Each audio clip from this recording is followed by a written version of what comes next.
प्रधानमंत्री नरेंद्र मोदी ने छत्तीसगढ़ में 27,000 करोड़ रुपए की कई विकास परियोजनाओं का किया शिलान्यास और लोकार्पण। कहा, हर गांव, जिले और राज्य के विकास से पूरा होगा विकसित भारत का सपना। मुख्यमंत्री मनोहर लाल ने पंचकुला में आयोजित योग एवं आयुष सहायक प्रशिक्षण शिविर में की शिरकत। कहा, प्रदेश में 1,000 आयुष सहायकों की जल्द होगी भर्ती।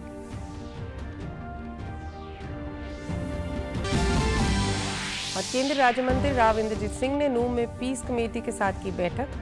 कहा, आगामी चुनाव में भाजपा जसपा गठबंधन पर केंद्रीय नेतृत्व करेगा फैसला।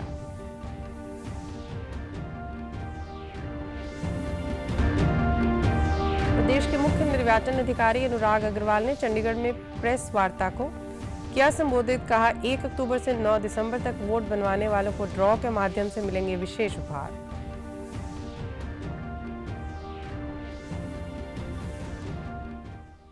नमस्कार, मैं गीतू गुलाटी। अब समाचार विस्तार से। प्रधानमंत्री नरेंद्र मोदी ने आज छत्तीसगढ़ में 27,000 करोड़ रुपए की कई विकास परियोजनाओं का शिलान्यास और लोकार्पण किया। उन्होंने बस्तर में नगरनार में राष्ट्रीय खनिज विकास निगम के नए इस्पात संयंत्र को भी राष्ट्र को समर्पित किया। लगभग 24,000 करोड़ रुपए की लागत से बने इस समेकित इस्पात संयंत्र में उच्च कोटि के इस्पात का उत्पादन होगा। संयंत्र और उसके सहायक उद्योगों से हजारों लोगों को रोजगार के अवसर मिलेंगे। प्रधानमंत्री नरेंद्र मोदी ने कहा कि केंद्र में भारतीय जनता पार्टी की सरकार देश में बुनियादी ढांचे के विकास पर विशेष ध्यान दे रही है। पीएम ने कहा कि पिछले 9 वर्षों में बुनियादी सुविधाओं के विकास पर खर्चा बढ़ाकर 10 लाख करोड़ रुपए कर दिया गया है, जो कि पहले से 6 गुना अधिक है। उन्होंने कहा कि विकसित भारत का सपना तभी पूरा होगा जब देश का हर एक राज्य, हर एक जिला और हर एक गांव विकसित होगा। विकसित भारत के लिए भौतिक, डिजिटल और सामाजिक क्षेत्र से जुड़ी मूल सुविधाओं को भविष्य की जरूरतों के अनुरूप तैयार करना होगा। तब सिद्ध होगा जब हर प्रदेश, हर जिला, हर गांव विकसित हो। इस संकल्प को शक्ति देने के लिए आज यहां लगभग 27,000 करोड़ रुपए की योजनाओं का शिलान्यास और लोकार्पण हुआ है। मैं आप सभी को, छत्तीसगढ़ की जनता को बहुत बहुत बधाई देता हूं। मेरे परिवारजनों, विकसित भारत के लिए फिजिकल, डिजिटल और सोशल इंफ्रास्ट्रक्चर भी भविष्य की जरूरतों के हिसाब से होना चाहिए। यही वजह है हमारी सरकार ने पिछले 9 वर्षों में इंफ्रास्ट्रक्चर पर होने वाले खर्च को बढ़ाकर इस साल 10 लाख करोड़ रुपए कर दिया है। ये पहले के मुकाबले 6 गुना ज्यादा है। उन्होंने कहा कि बस्तर में बना इस्पात न केवल भारतीय सेना को मजबूत करेगा, बल्कि भारत के रक्षा निर्यात को भी आगे बढ़ाएगा। मुख्यमंत्री मनोहर लाल ने कल पंचकुला में आयोजित योग एवं आयुष सहायक प्रशिक्षण शिविर में बतौर मुख्य अतिथि शिरकत की। इस मौके पर उन्होंने कहा कि सरकार ने योग को नागरिकों की दिनचर्या में शामिल करने का संकल्प किया है। इसलिए प्रदेश भर में योगशालाएं स्थापित करने और 1,000 आयुष सहायकों की नियुक्ति करने का लक्ष्य रखा गया है। हर जिले में कोऑर्डिनेटर नियुक्त किए जाएंगे और जो हर माह गांव के योग सहायकों से रिपोर्ट लेकर मुख्यालय को भेजेंगे। इसके अलावा दूसरे चरण में सभी जिलों में विशेष योग कोच लगाए जाएंगे जो योग सहायकों को प्रशिक्षण देंगे। उन्होंने कहा कि व्यायामशालाओं में बायोमेट्रिक मशीन उपलब्ध करवाई जाएगी, जिसमें योग साधकों की भी हाजिरी लगाई जाएगी।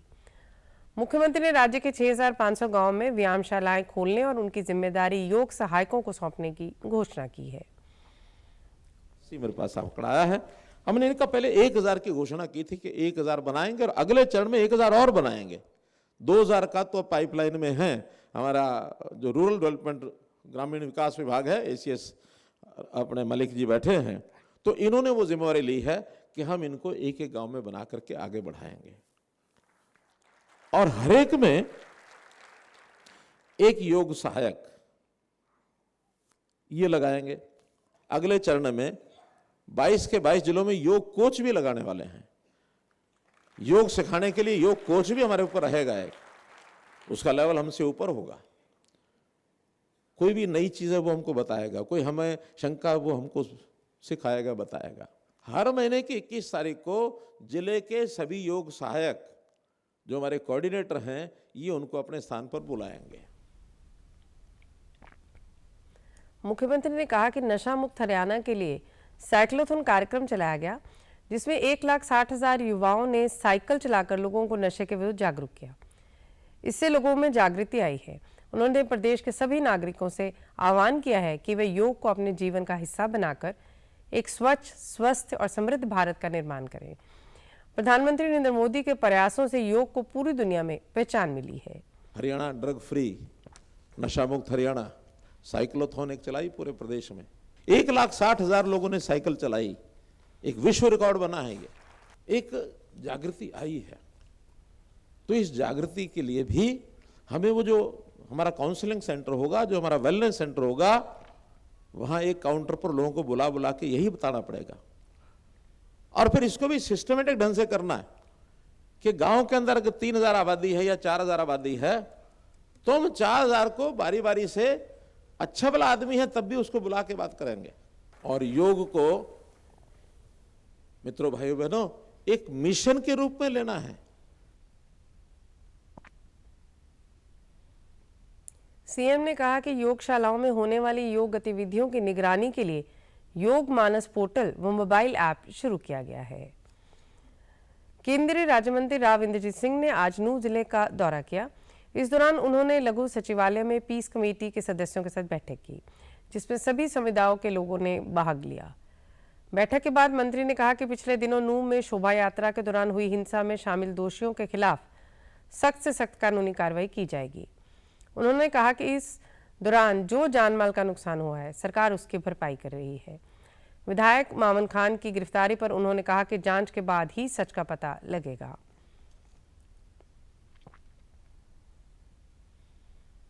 महीना 2 महीना पहले हरकत हुई, 1.5-2 महीने पहले जो यहाँ दुर्भाग्य से झगड़े हुए, वो आज शांत हुए और अमन और चैन आज के दिन मेवात के अंदर है। तो एडमिनिस्ट्रेशन ने मेरे को कहा कि भी अब आप आना जाना शुरू कर सकते हैं, कि जो दोषी है उसको पकड़ा जाएगा और सजा दिलवाने का पूरा प्रयास कोर्ट के माध्यम से करा जाएगा। और जिन लोगों का जान और माल का नुकसान हुआ है, उनको मुआवजा देने के लिए एडमिनिस्ट्रेशन से मैंने जब बात करी, तो यहाँ की तरफ से तो इन्होंने अपनी कार्रवाई पूरी कर दी है। हरियाणा सरकार तक कागजात भेजे गए हैं। देखो, जो सिर्फ मोहम्मद खान एमएलए हैं और दोषी नहीं हो सकते, ये तो नहीं होता ना। वो तो इंक्वायरी बताएगी, चाहे एमएलए हो, एमपी हो, मिनिस्टर हो। अगर पुलिस इंक्वायरी करने के बाद ये सोचती है कि भाई इन्होंने दोष किया है, तो उसको गिरफ्तार करेंगे। और अगर जो ये नहीं कि मोहम्मद खान को भी पकड़ा गया, पुलिस ने उनको भी पकड़ा गया, जो फरीदाबाद के एक साथी थे जिन्होंने कुछ ऐसी वैसी बात कर दी थी। एक हमारे गुड़गांव के भी एक साथी थे जिनके विषय के अंदर पुलिस ने कार्रवाई करी है। तो मेरे ख्याल से एक कानून के आगे सब बराबर है। केंद्रीय राज्य मंत्री ने आगामी चुनाव में भाजपा जसपा के गठबंधन पर कहा कि इसका अंतिम फैसला केंद्रीय नेतृत्व करेगा। अभी तक गठबंधन सरकार में काफी विकास कार्य हुए हैं। तो हमारा गठबंधन जेजेपी के साथ है और पिछले 3.5 साल 4 साल मतलब चल रहा है। तो अभी तक तो अगर हमारी जेजेपी के साथ गठबंधन जोड़ नहीं होता तो हमारी सरकार नहीं बनती। तो जो भी कुछ काम जैसे वैसे भी हुए हैं तो जेजेपी के सहयोग से ही हुए हैं ना। बाकी आगे रहेगा नहीं रहेगा वो तो ऊपर के नेतृत्व के हाथों के अंदर बात है। इसके उपरांत उन्होंने जिले के सभी अधिकारियों के साथ बैठक की और विकास कार्यों में तेजी लाने के निर्देश भी दिए हैं। प्रदेश के मुख्य निर्वाचन अधिकारी अनुराग अग्रवाल ने आज चंडीगढ़ में आयोजित एक प्रेस वार्ता में कहा कि निर्वाचन आयोग ने नए वोट बनवाने वाले लोगों को आकर्षक उपहार देने की अनूठी पहल की है। इसके तहत 1 अक्टूबर से 9 दिसंबर तक वोट बनवाने वालों को 5 जनवरी 2024 को प्रकाशित मतदाता सूची से निकाले जाने वाले ड्रॉ के माध्यम से लैपटॉप, स्मार्टफोन और पेन ड्राइव उपहार के रूप में दिए जाएंगे। इसके अलावा इस अवधि के दौरान नए वोट बनवाने वाले मतदाताओं को टी शर्ट प्रदान की जाएगी। मुख्य निर्वाचन अधिकारी ने कहा कि जिनका जन्म 2 जनवरी 2004 से 1 जनवरी 2006 के बीच हुआ है, वे वोटर हेल्पलाइन पर ऑनलाइन फॉर्म 6 भरकर मतदाता बनवा सकते हैं। साथ ही आकर्षक इनाम भी पा सकते हैं। सभी पात्र व्यक्तियों को अपना वोट अवश्य बनवाना चाहिए।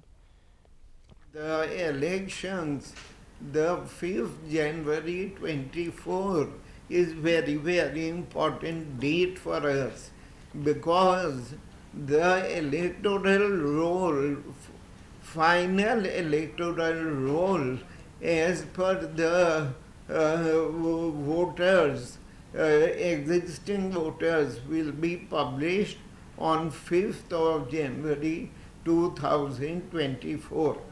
जो व्यक्ति वोट देने के पात्र हैं as on the qualifying date of 1st January 24, that roll will be published on 5th of January 2024. तो इस प्रिपरेशन के काम में draft electoral roll will be published on 27th of October 2023. तो 27th of October के बाद में पूरी इलेक्टोरल रोल्स अवेलेबल रहेंगी। मुख्य निर्वाचन अधिकारी ने कहा कि अंबाला लोकसभा सीट पर अभी उपचुनाव नहीं होगा। अगले साल होने वाले आम चुनाव के साथ ही इस सीट पर भी चुनाव होगा। गौरतलब है कि बीजेपी सांसद रतन लाल कटारिया के निधन के बाद अंबाला लोकसभा सीट खाली हो गई थी। राष्ट्रीय राजधानी दिल्ली सहित देश के उत्तरी भागों में आज भूकंप के तेज झटके महसूस किए गए। ये झटके नेपाल में आए 2 भूकंप के बाद महसूस किए गए। इनकी तीव्रता 4.6 और 6.2 थी। पहला झटका 2:25 पर और दूसरा 2:51 पर महसूस किया गया। राष्ट्रीय भूविज्ञान केंद्र के अनुसार भूकंप का केंद्र नेपाल में 5 किलोमीटर की गहराई में था। अभी किसी जानमाल के नुकसान की कोई खबर नहीं है। हरियाणा के कई जिलों में भी भूकंप के झटके महसूस किए गए। प्रधानमंत्री नरेंद्र मोदी ने कल मध्य प्रदेश के ग्वालियर में लगभग 19,260 करोड़ रुपए की कई विकास परियोजनाओं का शिलान्यास और लोकार्पण किया। उन्होंने दिल्ली वडोदरा एक्सप्रेसवे भी राष्ट्र को समर्पित किया। इसका निर्माण करीब 11,895 करोड़ रुपए की लागत से किया गया।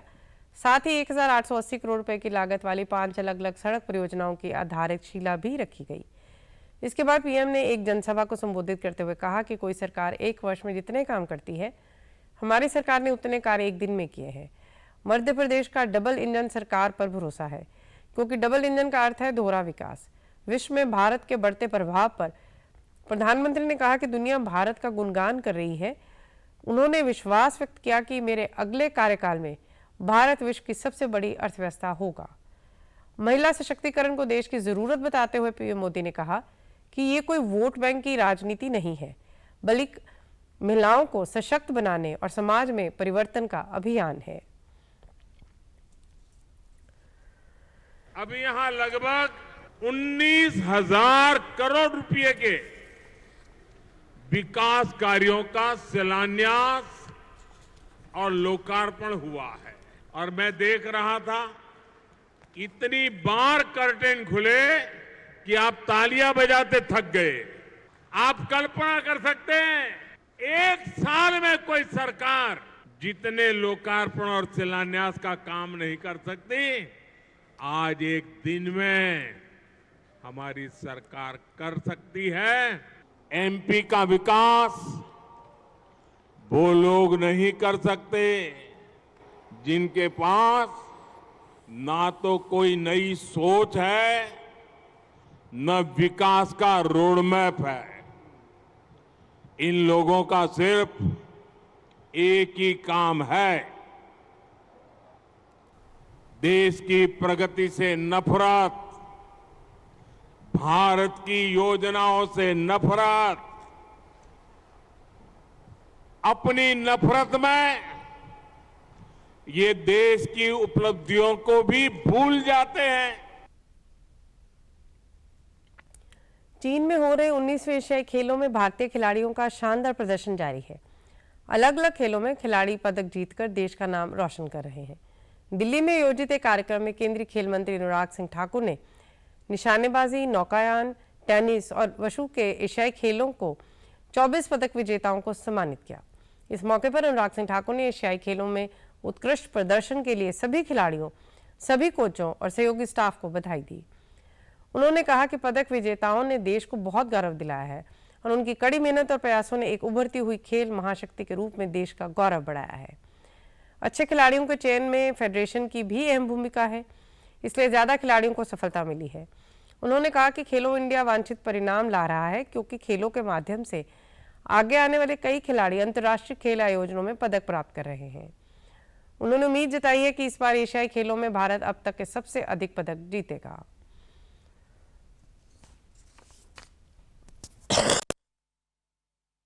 एक बहुत बड़ा बदलाव भारत की खेलों में आया है। अगर आप पूर्व के खिलाड़ियों से मिलेंगे, उस समय की सुविधाएं और पिछले 9 वर्षों में बदली सुविधाओं में जमीन आसमान का अंतर है। और कहीं ना कहीं ये टॉप स्कीम के कारण और खेलो इंडिया अभियान के कारण टॉप्स ने कोर और डेवलपमेंट एथलीट के ऊपर काम किया, तो खेलो इंडिया अभियान में यूथ गेम्स, यूनिवर्सिटी गेम्स और विंटर गेम्स के माध्यम से एक ऐसा प्लेटफॉर्म दिया है कि उभरते हुए खिलाड़ियों को अपनी शानदार परफॉर्मेंस देकर जल्द ऊपर आने का अवसर मिल रहा है।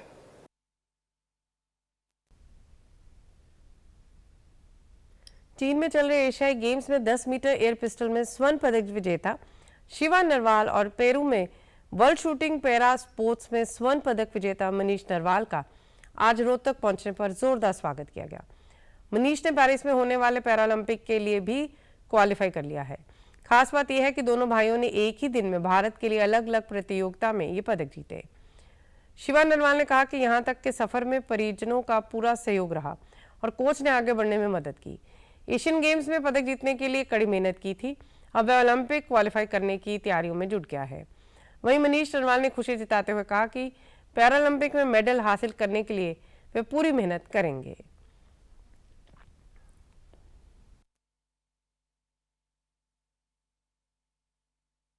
यहाँ तक का सफ़र काफ़ी मेहनत की है यहाँ तक पहुँचने के लिए, और फैमिली का सपोर्ट रहा है, काफ़ी कोचेस का सपोर्ट रहा है, और हर बंदे ने सपोर्ट किया है। 2 वर्ल्ड चैम्पियनशिप में पार्टिसिपेट किया, जिसमें से एक वर्ल्ड चैम्पियनशिप में गोल्ड है और एशियन गेम्स में गोल्ड है, और वर्ल्ड कप्स में तो काफ़ी सारे मेडल हैं। मेहनत की थी, देखो उम्मीद तो घर वालों को होगी, मैंने तो मेहनत की है। कंपटीशन अपने आप से होता है और अपने आप को ही हराना होता है। जब हम अपने आप को ही हरा देते हैं तो सामने वाला मतलब नहीं जीत पाता। तो कंपटीशन हर फील्ड में है, हर किसी भी फील्ड में चले जाओ आप, हर फील्ड में, लेकिन हमें अपने आप से जीतना होता है। तैयारियां अभी सही चल रही हैं सर, और भविष्य में यही है कि ओलंपिक्स में हम पार्टिसिपेट करें और भारत को एक अच्छे लेवल तक अगर हम योगदान दे सकें, जितना भी उतना ही कम है। इस दौरान शूटिंग में इंडिया टीम के चीफ कोच मनोज कुमार ने कहा कि शिवा नरवाल और मनीष नरवाल ने स्वर्ण पदक हासिल कर देश का नाम रोशन किया है। साथ ही उन्हें इस बात की खुशी है कि एशियन गेम्स में शूटिंग में भारत ने पिछली बार से अधिक मेडल हासिल किए हैं। निजी अकादमी के संचालक ने कहा कि दोनों भाई शूटिंग के खेल में कड़ी मेहनत कर रहे हैं। 10 साल से मैं टीम के साथ कोच हूँ। जो भी कंपटीशन है, इंटरनेशनल कंपटीशन है, वर्ल्ड चैम्पियनशिप है, उनमें सब मैं ट्रैवल करता हूँ। जो हमारे पास 2 बच्चे हैं आज, ये पिस्टल टीम से बिलोंग करते हैं। दोनों को तैयार करने में योगेश का काफ़ी योगदान रहा है, तो उस सराहनीय कदम है ये। जब ये इन लोगों ने यहाँ पे रोहतक में इनका फैसिलिटेशन किया, मेरे को भी बुलाया एज ए कोच के तौर पे, तो काफ़ी अच्छा लग रहा है यहाँ पे आके। ये दोनों ही भाई बड़ी ही कड़ी मेहनत कर रहे हैं और सारी इंस्ट्रक्शंस को फॉलो करते हैं, दिन रात की कोई परवाह किए बिना काफ़ी मेहनत करते हैं। मनीष तो आप जानते ही होंगे कि पिछले ओलंपिक्स में भी गोल्ड लेके आ चुका है, और खुशी की बात है कि वो लगातार दूसरे ओलंपिक में फिर से उन्होंने ओलंपिक कोटा जीता, और वो भी गोल्ड मेडल के साथ। ये हमारे लिए बड़ी गर्व की बात है। मेरी माटी मेरा देश अभियान के तहत आज फरीदाबाद के बल्लभगढ़ में कार्यक्रम का आयोजन किया। इस कार्यक्रम में विकास खंड एवं पंचायत के अधिकारियों, खंड के सभी गांव के सरपंच सहित गणमान्य लोग मौजूद रहे। ब्लॉक अधिकारी अजीत सिंह ने बताया कि खंड के सभी सरपंचों ने अपने गांव से लाए हुए चावल और मिट्टी को एक हांडी में डाला है। नेहरू युवा केंद्र के द्वारा दिल्ली में कर्तव्य पंथ पर बनने वाली अमृत वाटिका में पहुंचाया जाएगा।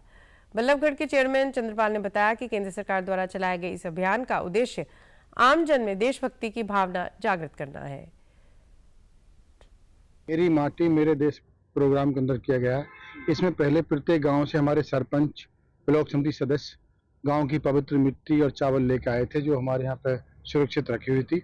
इस मिट्टी को नेहरू युवा केंद्र वाले बच्चे दिल्ली, जिस दिन हमारा प्रदेश का नंबर होगा वहाँ ले जाने का, उस दिन लेके जाएंगे।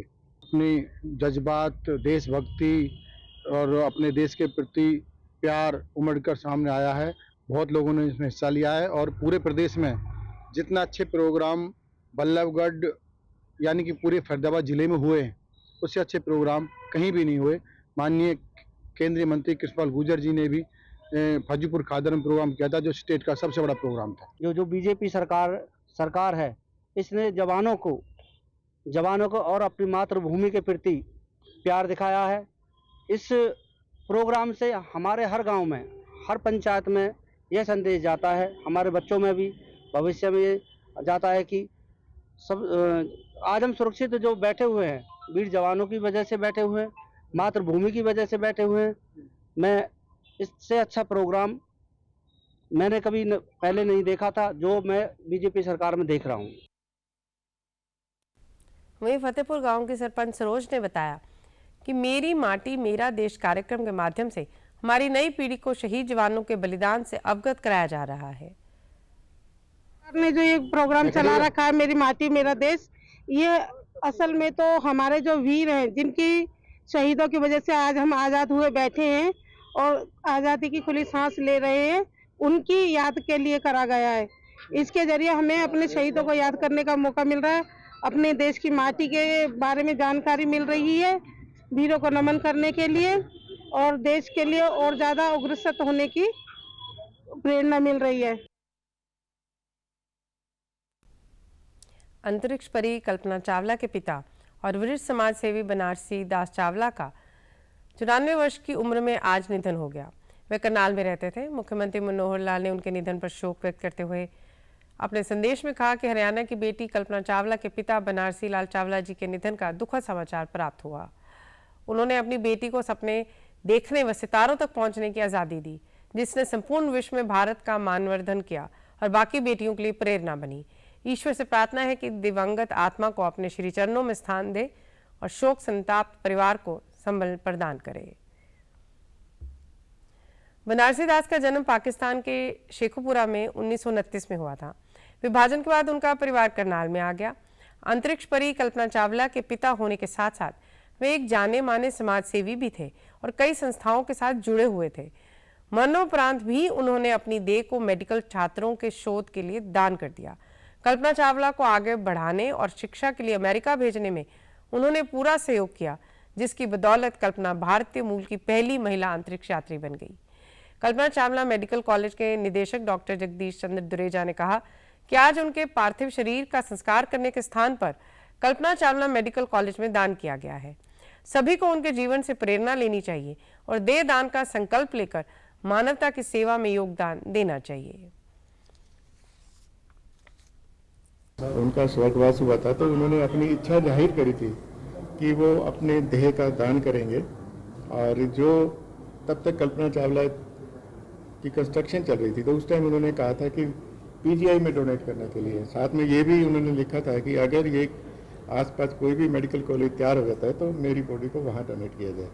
तो अब कल्पना चावला जो उनकी बिटिया थी उड़न परी उनके नाम से बन चुका है। तो आज जैसे उनका देहांत हुआ तो उन्होंने अपने शरीर को यहाँ डोनेट किया है।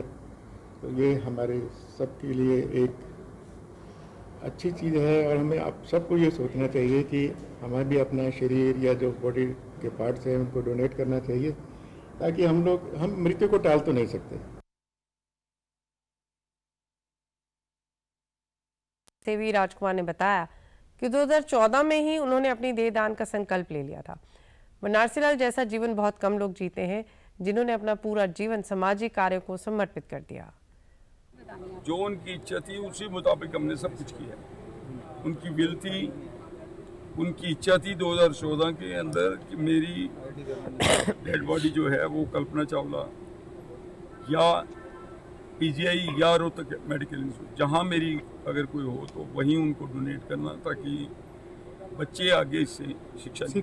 उनके एक लड़का और 3 बेटियाँ थी, एक कल्पना, 2 दूसरी बेटी। जाते जाते भी बहुत बड़ा मानव कल्याण है और एक शिक्षा देके जा रहे। देखो उनकी बेटी ने तो अपने अंतर्राष्ट्रीय पटल पर तो नाम कमाया ही कमाया, उनके पिताजी ने भी ये सेवा का कार्य करके एक मानव कल्याण के लिए उदाहरण दिया है। करनाल के लिए तो निस्संदेह गर्व की बात है, क्योंकि कल्पना चावला के नाम से इतना बड़ा सरकारी मेडिकल कॉलेज बना हुआ है और आज उनके पिताजी ने भी एक समाज की सेवा का कार्य किया और उनका पार्थिव शरीर यहाँ पर दान किया गया। इससे पूर्व उनके पार्थिव शरीर को निर्मल कुटिया गुरुद्वारा लाया गया, जहां से मेडिकल कॉलेज को शोध के लिए सौंप दिया गया। आजकल तो छोटे बच्चे पहले ही तय कर लेते हैं कि उन्हें बड़े होकर क्या बनना है। माँ बाप भी उनकी छुपी प्रतिभा को पहचानते हैं और उन्हें प्रोत्साहित करते हैं। सोनीपत के पैरालंपिक खिलाड़ी सुमित अंतिल ने भी बचपन से ये निर्णय कर लिया था कि वो बड़े होकर पहलवान बनेंगे और इसके लिए वो कड़ी मेहनत भी कर रहे थे। 2015 में हुई दुर्घटना ने सुमित अंतिल को पहलवान बनने के सपने को तोड़ दिया, लेकिन उन्होंने मेहनत जारी रखी। उस वक्त वो पैरालंपिक के बारे में जानते भी नहीं थे, लेकिन 10 साल से कम समय में सुमित अंतिल पैरालंपिक खेलों में हमारे देश के बड़े सितारा बन चुके हैं। वे लगातार नए कीर्तिमान रच रहे हैं। आइए करते हैं मुलाकात पैरालंपिक चैंपियन से।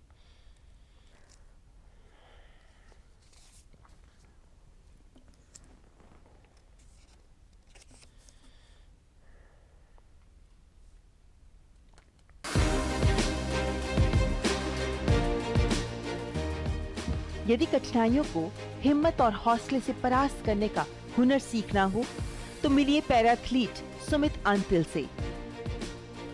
खेलों के सबसे बड़े मंच पर स्वर्ण पदक के साथ खड़े सुमित अंतिल की ये तस्वीरें हर किसी के लिए मिसाल हैं। लेकिन आज से 7 साल पहले जिंदगी ने सुमित को जिस मोड़ पर लाकर खड़ा कर दिया था, वहां से इस मंच तक पहुंचने की यात्रा इससे भी ज्यादा प्रेरणादायक है। जब सुमित महज 7 साल के थे, उनके पिता भारतीय वायुसेना में देश सेवा करते हुए वीर गति को प्राप्त हो गए। आर्थिक परेशानियों के बीच सुमित ने शिक्षा हासिल की। वे बचपन से ही पहलवान बनना चाहते थे, इसलिए जी जान से इसमें जुट गए। लेकिन 2015 में जब वे मात्र 16 वर्ष के थे, प्रशिक्षण के बाद मोटरसाइकिल से घर लौटते वक्त एक तेज रफ्तार ट्रैक्टर ने उन्हें टक्कर मार दी। इस हादसे में उनका बायां पैर कट गया।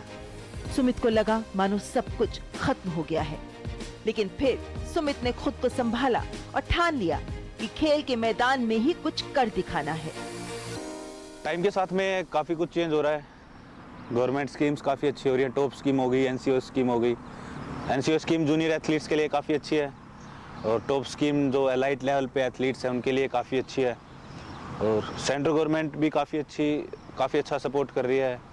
हरियाणा गवर्नमेंट भी काफ़ी अच्छा सपोर्ट कर रही है। अच्छा लगता है कि हाँ, देश एक सही दिशा में आगे बढ़ रहा है। काफ़ी अच्छा लगता है जब देश के पीएम आपसे बात करते हैं, आपसे मिलते हैं, आपको मोटिवेट करते हैं आने वाले टूर्नामेंट्स के लिए, आपको बेस्ट विशेस देते हैं, तो लगता है कि हाँ, आप एक देश के लिए अच्छा काम कर रहे हो। मैंने गेम स्टार्ट किया था 2017 में और देवेंद्र झांझरिया भाई साहब को देख के स्टार्ट किया था। 2016 रियो पैरालंपिक्स में गोल्ड मेडल था उनका वर्ल्ड रिकॉर्ड के साथ में। तो यूट्यूब पे वीडियोस देखी थी उनकी, तो काफ़ी इंस्पायर हुआ था। आज लोग पैरा गेम्स को जानते हैं कि हाँ, पैरा गेम्स होते हैं। उस टाइम पे इतनी अवेयरनेस नहीं थी लोगों में। मैं अपनी बात करूँ तो 2017 के बाद में 2018 में फिर मैंने एशियन गेम्स की ट्रायल दी, उसमें मैं सिलेक्ट हो गया, बट वहाँ पे मैं 5th रहा। और 2019 वर्ल्ड चैम्पियनशिप में सिल्वर मेडल था मेरा, और 2021 पैरालंपिक्स में गोल्ड, और अभी 23 रिसेंट में जो वर्ल्ड चैम्पियनशिप हुई थी उसमें गोल्ड, वो भी एक वर्ल्ड रिकॉर्ड के साथ में 70 मीटर एक थ्रो के साथ में। तो काफ़ी अच्छा सफ़र रहा है अब तक। गांव के ही एक पैरा समाचारों में आज इतना ही। नमस्कार।